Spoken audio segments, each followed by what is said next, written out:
এবার কথা কাটাকাটির জের ধরে প্রাণ দিতে হলো ঔষধ কোম্পানির বিক্রয় প্রতিনিধিকে। ঘটনাটি গাইবান্ধার ফুলছড়ি উপজেলার চন্দিয়া নয়াপাড়া গ্রামে। ওয়ালটন আবারও মিলিয়নিয়ার অফারে ওয়ালটন ফ্রিজ কিনে আপনিও হয়ে যেতে পারেন মিলিয়নিয়ার। ঘটনার পর পালিয়ে যায় আসামিরা। পরে বিক্ষুব্ধ এলাকাবাসী আসামিদের বাড়িঘর ভাঙচুর ও অগ্নিসংযোগ করে। স্থানীয়রা জানান, পূর্বশত্রুতার জের ধরে নিহত রুহুল আমিনের সাথে একই এলাকার আনিসুর, এনামুল ও মাহতাবের বিরোধ চলে আসছিল। এর জের ধরে বিকালে এনামুল বাঁশের লাঠি দিয়ে এলোপাতাড়িভাবে রুহুল আমিনের উপর হামলা করে।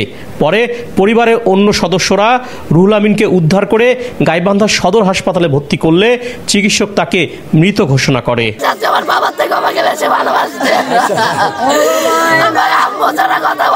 আমি জীবনে এত জোরে গাড়ি চালাই নাই, এত জোরে হাসপাতালে নিয়ে যাচ্ছি আমার বাবাকে।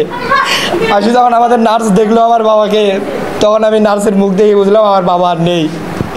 সেই মুহূর্তে আমি আর কিছু বলতে পারি না। আমি এখন এটার আমার একবারে পুরো আমি আইন ঠিকভাবে চাই, 100ভাবে 100 মধ্যে চাই, ফাঁসি চাই আমি।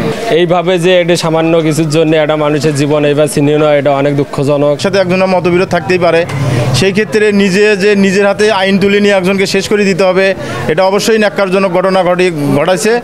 এটার সঠিক বিচার চাই আমরা। এদিকে জমি কিংবা অন্য কোনো বিরোধের জেরে হত্যা করা হয় রুহুল আমিনকে। ঘটনার সুষ্ঠু তদন্ত করে আসামিদের দ্রুত গ্রেপ্তারের দাবি স্থানীয়দের। এদিকে ঘটনার পর পালিয়েছে আসামিরা। বিক্ষুব্ধ এলাকাবাসী ভাঙচুর ও অগ্নিসংযোগ করেছে বাড়িঘরে। পরিস্থিতি নিয়ন্ত্রণে হিমশিম খেতে হয়েছে পুলিশকেও। আসামি গ্রেপ্তারে অভিযান চলছে বলে জানান পুলিশের এই কর্মকর্তা।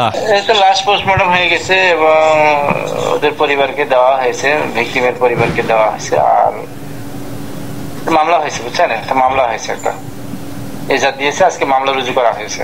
আসামি লোকেশন আমরা নিচ্ছি, প্রযুক্তির মাধ্যমে লোকেশন নিয়ে চেষ্টা চলছে আর কি। দ্রুত সময়ের মধ্যে আসামিদের গ্রেপ্তার হবে এমনটি প্রত্যাশা সবার। কায়সার প্লাবন, SATV ডিজিটাল, গাইবান্ধা।